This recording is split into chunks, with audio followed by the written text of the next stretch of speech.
DPD PDI Jawa Tengah Bambang Wuryanto mengatakan Insinyur Soekarno merupakan tokoh yang stylish, baik dari segi pemikiran, komunikasi, dan ide-idenya. Bambang Pacul mengaku sudah lama jatuh hati dengan Bung Karno. Namun menurutnya semua orang memiliki subjektivitas masing-masing terkait Bung Karno. Saya penggemar sejak muda Bung Karno. Setiap orang punya subjektivitas dalam pandang Bung Karno. Tapi bagi Bambang Pacul, Bung Karno adalah tokoh stilis. Stilis dari segi pikirannya. Stilis dari cara komunikasinya. Stilis ide-idenya luar biasa. Stylish bagi bagaimana cara menghormati dirinya. Luar biasa. Sungguh luar biasa. Ini manusia sangat stylish. Mungkin saya ceritakan sedikit stylishnya Bung Karno. Contoh, tadi di dalam deklamasi dinyatakan bahwa boleh ada stadion jauh lebih besar dari punya Senayan, tapi tidak ada satupun yang atapnya meninggal. Kita tanya berapa biayanya, nggak ada yang tahu. Saya pastikan nggak ada yang tahu. Kenapa saudara sekalian? Karena stadion itu dibangun tidak pakai duit negara. Dari siapa? Bantuan Khrushchev, Rusia. Khrushchev tanya sama Bung Karno, Tuan Presiden, rakyat Anda masih banyak sekali yang lapar, masih miskin. Kenapa Tuan Presiden ingin membangun stadion yang besar yang bisa menampung 100.000 orang ini? Kira-kira itu dialognya. Ditanyakan sama Khrushchev pada Presiden. Apa jawaban Presiden? Ini yang salah satu saya sebut stilisnya Presiden. Salah satu stylishnya Presiden.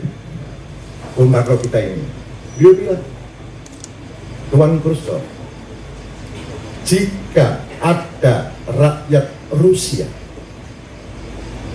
yang lapar dan tidak punya pakaian, kemudian disediakan dua hal, ini pakaian, ini makanan, miskin, laparan, bajunya compang-camping, bahkan mungkin sudah tidak pakai baju lagi. Kira-kira rakyat Tuan Khrushchev milih yang mana? Itu Bung Karno. Khrushchev, ya Anda boleh merenung nih. Kira-kira yang mana jawabannya? Khrushchev bilang pakaian yang diambil. Itulah bedanya manusia dengan binatang, kata Bung Karno. Manusia punya martabat, manusia punya harga diri, manusia punya pride, kata Bung Karno. Jadi saya bangun bangsa saya itu pride-nya lebih dulu. Soal makan belakangan, pride harus kuat dulu. Jadi Tuan Khrushchev, kami ingin stadion yang besar untuk membuat bangsa ini berbangga. Bangsa ini punya kebanggaan, punya harga diri, punya martabat. Dalam kegiatan yang diselenggarakan oleh DPD PDI Perjuangan Jawa Tengah tersebut, juga dibacakan 3 puisi karya Bung Karno, yakni Aku Melihat Indonesia, yang dibacakan oleh anggota DPRD Provinsi Jawa Tengah Dr. Andes Stepanus Sukirno MS. Puisi Dimakan Api Unggun dibacakan oleh Kris Septiana atau yang kerap disapa Mbak Tia, istri Wali Kota Semarang Hendrar Prihadi yang juga Wakil Ketua DPD PDIP Jateng Bidang Budaya. Dan puisi Membangun Kebanggaan dibacakan oleh dosen Fakultas Ilmu Budaya Universitas Diponegoro yang juga merupakan Wakil Ketua KPI Pusat Mulyo Hadi Purnomo. Sedangkan puisi keempat berjudul Persetujuan dengan Bung Karno, karya Hairil Anwar yang dibawakan Ketua Badan Kebudayaan Nasional atau BKN DPD PDIP Jateng Danang Priyatmojo. Pembacaan puisi itu makin apik karena Bendahara DPD PDI Jateng yang juga Wakil Komisi 10 DPR RI, Agustina Wilujeng, bertindak sebagai narator, membawakannya dengan menakjubkan sehingga membuat suasana semakin hidup. Aku melihat Indonesia.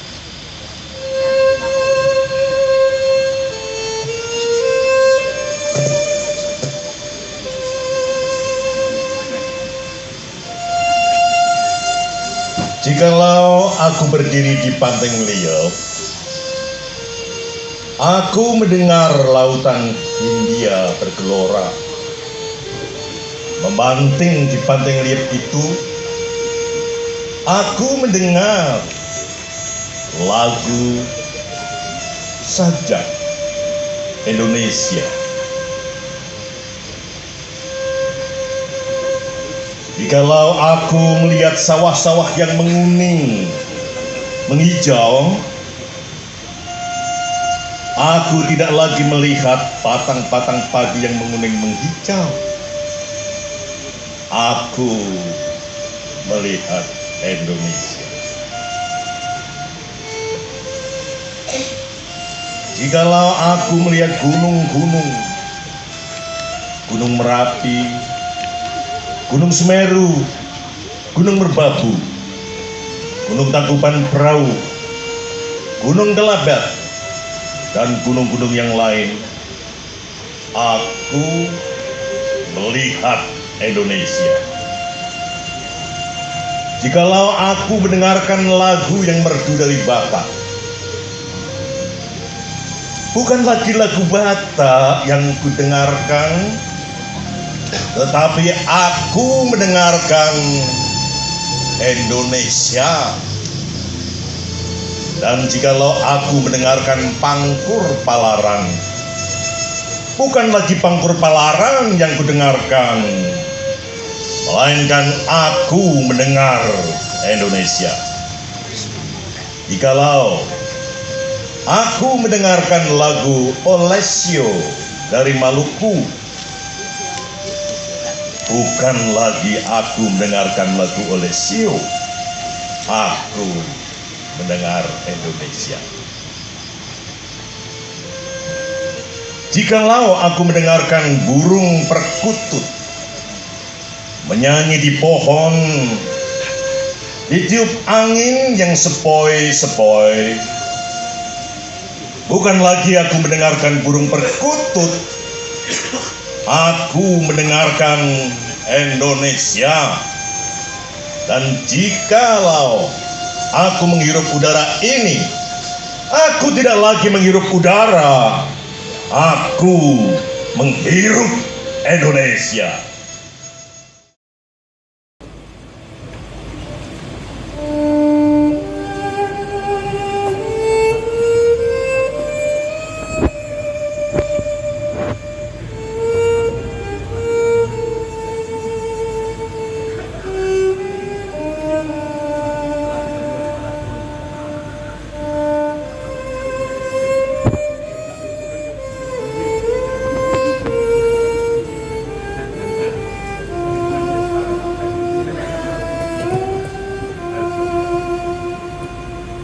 Dimakan api unggun.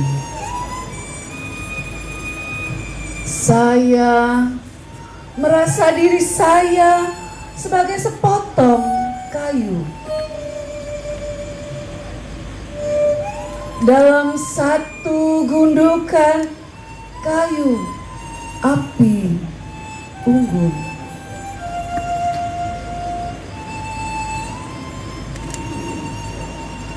Sepotong daripada ratusan atau ribuan kayu di dalam api unggun besar.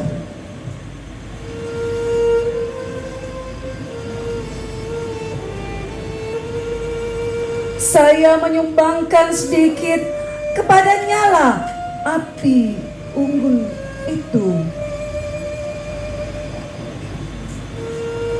Tetapi sebaliknya, saya dimakan oleh api unggun itu.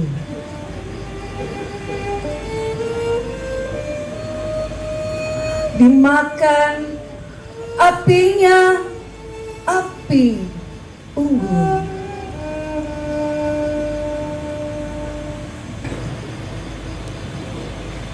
Membangun kebanggaan. Manusia tidak hanya cukup untuk makan. Sungguh pun ganggang di Jakarta penuh lumpur dan jalanan masih kurang. Namun aku telah membangun gedung-gedung bertingkat, sebuah jembatan berbentuk daun semanggi, jalan raya yang hebat yang dikenal dengan Jakarta Bypass, dan menamai jalan dengan nama-nama para pahlawan kami. Jalan Diponegoro, Jalan Tamrin, Jalan Cokro Aminoto, dan lain-lain. Banyak orang berhati katak dengan mentalitas warung kopi, menghitung-hitung pengeluaran itu dan menuduhkan menghamburkan harta rakyat. Ini semua bukan untuk kejayaanku. Semua ini dibangun demi kejayaan bangsa, supaya bangsaku dihargai di seluruh dunia. Tulang punggung tanah airku membeku ketika mendengar pertandingan Asian Games 1963 akan diadakan di ibu kotanya. Kami lalu mendirikan stadion dengan atap melingkar yang tidak ada duanya di dunia.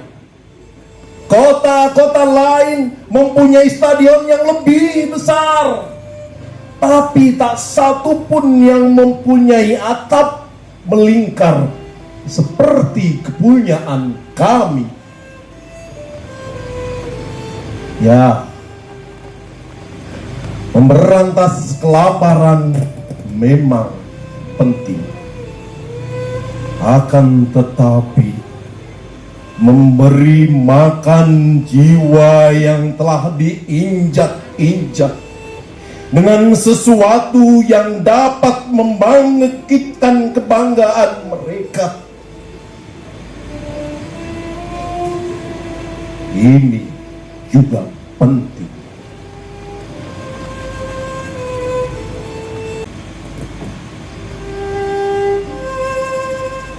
Persetujuan dengan Bung Karno. Ayo Bung Karno, kasih tangan.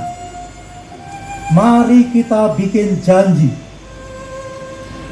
Aku sudah cukup lama dengar bicaramu, dipanggang atas apimu, digarami oleh lautmu. Dari mulai 17 Agustus 1945, aku melangkah ke depan, berada rapat di sisimu. Aku sekarang api, aku sekarang laut. Bung Karno, kau dan aku satu zat, satu urat. Di zatmu, di zatku, kapal-kapal kita berlayar. Di uratmu, di uratku, kapal-kapal kita bertolak dan berlabuh.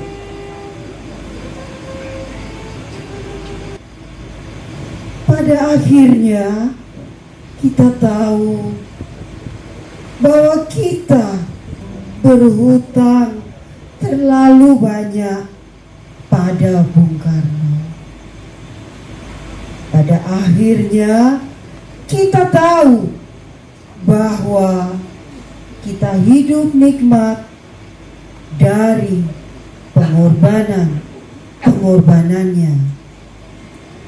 Dan di titik ini kita tidak bisa tidak pasti berjanji, Bung Karno, kami penerusmu.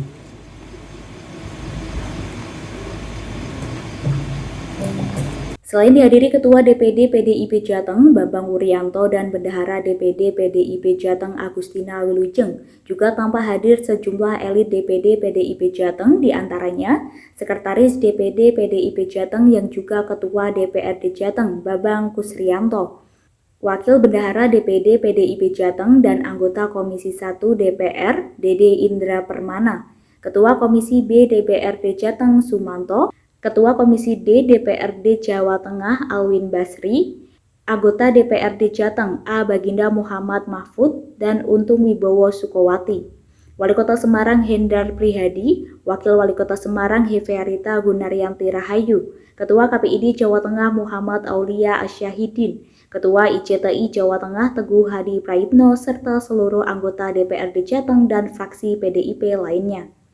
Ardi melaporkan dari Kota Semarang, Jawa Tengah.